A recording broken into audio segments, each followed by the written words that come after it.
All right, guys, the markets are in turmoil right now, and it's just when you feel like things are getting better, boom, comes down a crushing red candle.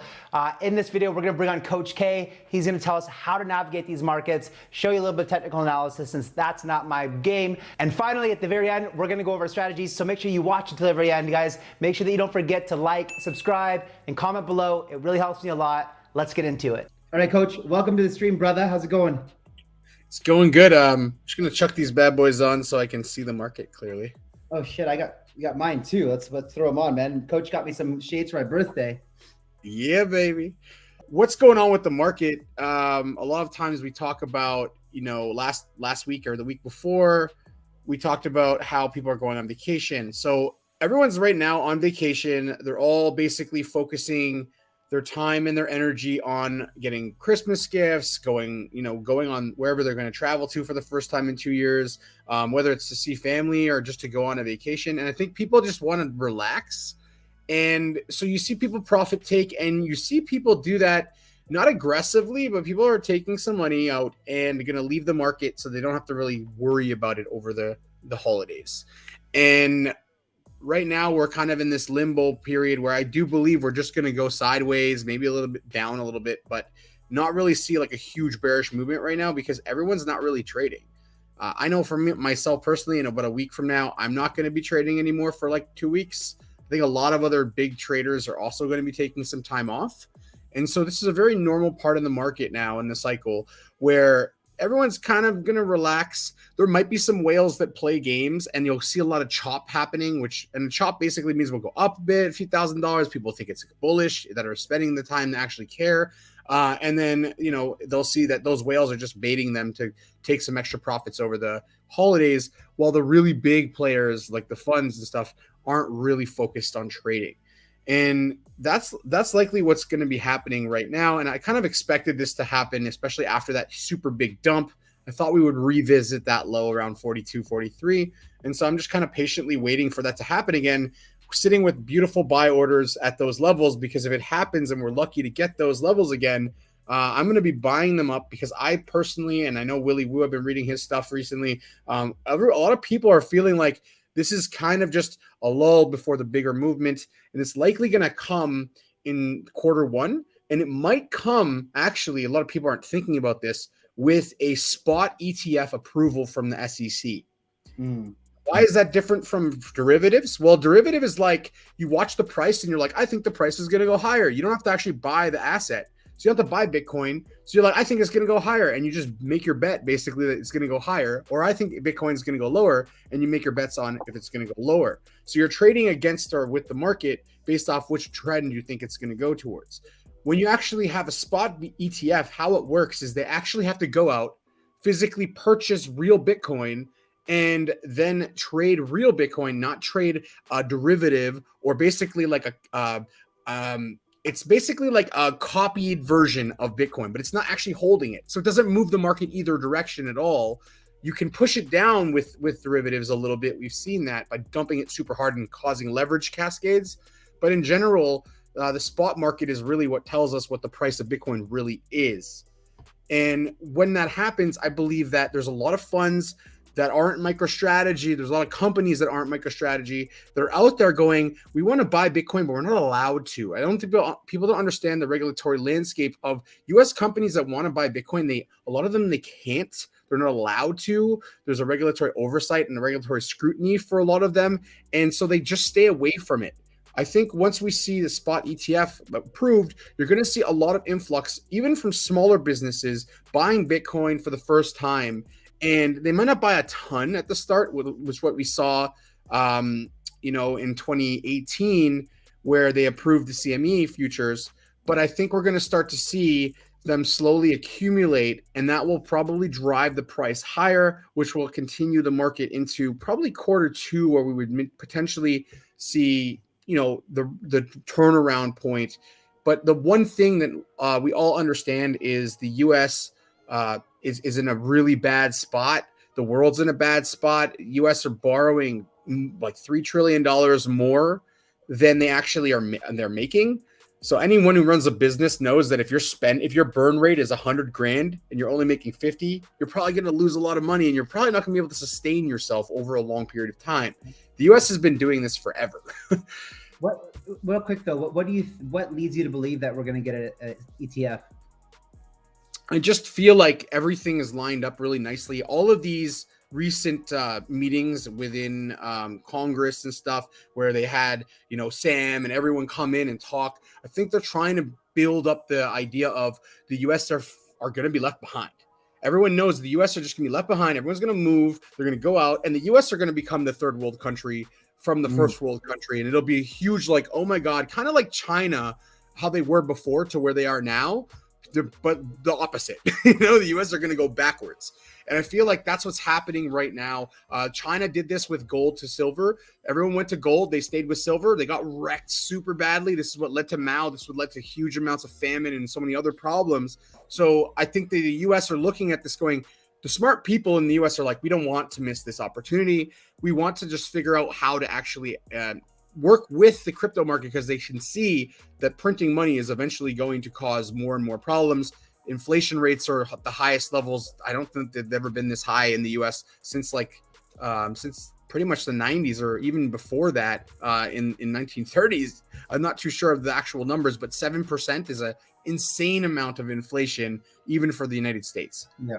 So for anyone watching this and wondering what the hell to do and might be scared out of their mind right now, what do you suggest that they do? Anyone who's holding assets, holding Bitcoin, holding altcoins, should they sell, or that they should be looking for good buying opportunities? What do you think? I'll tell you what I'm doing. What I'm doing right now is I've cash on the sideline in case we have black swan events, which possibly could happen. So keep some cash, not cash, but USDC, USDT on the sidelines for potential opportunities like a huge drop again.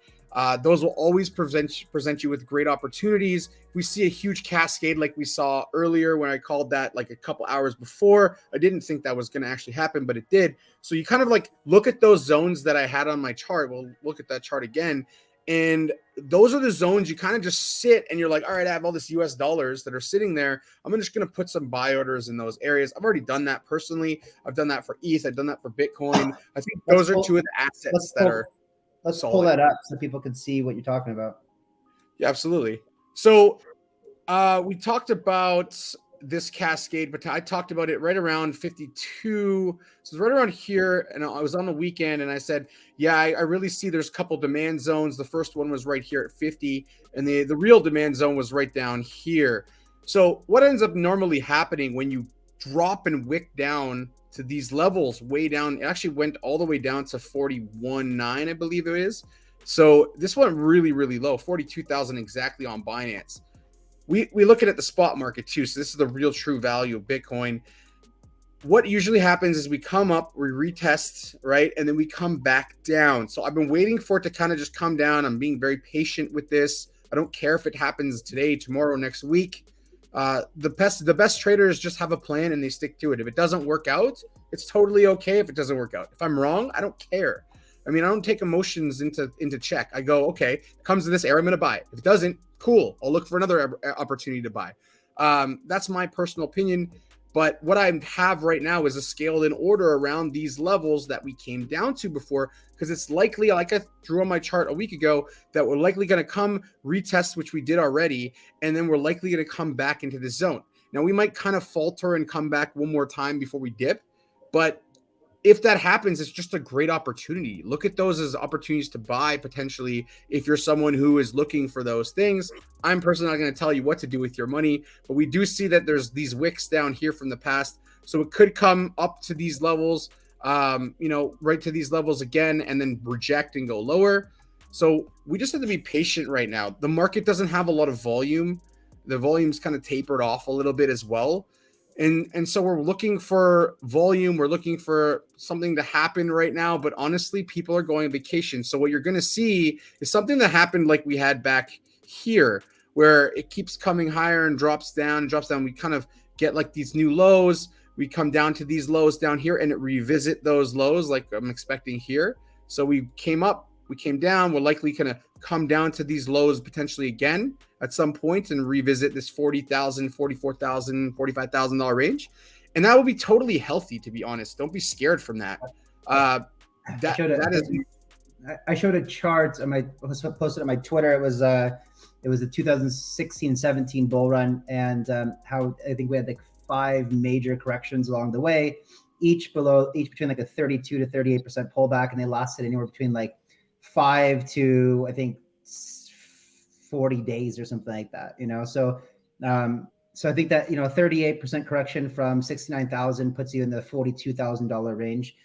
So it would, as long as I think it would be quite normal. And if you look at the chart that I was showing, I don't have it with me right now, but on my Twitter, you can see it. Like that was that first major pullback that lasted, I think, 6 weeks or something like that. Was really the first major pullback before we had this crazy parabolic run. Do you think that's potentially what might happen right now? Like when we start seeing the next growth stage? That's what I'm thinking, because we still haven't had a proper blow off top. This would be the weirdest top of a market I've ever seen in my life. Yeah. Like 1 wave and 2 wave, and then like it doesn't really make a lot of sense. Feels like that we have a lot more left juice in the tank. But again, we haven't ever had a US economy which was in such an overly hyperinflationary scenario. To be honest, the US has never been in this type of a situation where a turkey last year cost 50% less than this year. So these things are definitely to note. If they print more money, it's great for crypto. We just take that vacuum cleaner, we suck all their dollars in, and we never let them back out, which is exactly what we're always doing. What do you think about there's some very good projects that are slated to launch this month. I don't know if they're going to push it back or not. But we've got like Cetus Heroes launching tomorrow. Rainmaker Games, the Guild launching in a couple of days as well. Totem supposed to launch. I think MetaStrike pushed back to January. But I know there's a couple other good ones launching this month. And if someone, were to try to buy that, how do you expect these things to play out launching in such a terrible market? Gaming is the one dark horse, because, we look at some of the games that are still out. They've gone up in value, some of them. I saw yesterday, I just checked on to Cryo War. Cryo War is like up 100% from the low recently. So I think that gaming is something that, regardless of a bull or bear market, we're going to play games. If we're bored and we have nothing to do because the market's not good and because there's not many jobs and because people are going to be playing games, and guilds are exploding. So there's ways for people that don't have a lot of money to get the assets so that they can play to earn. So I think this is just going to be a huge economy that's going to develop. And AAA games, I mean, these guys, the top 10 games in the world have grossed like hundreds of billions of dollars. So there's lots of money that's going to go into this. And I could see this actually being something that maybe is a little bit agnostic to whatever else is going on.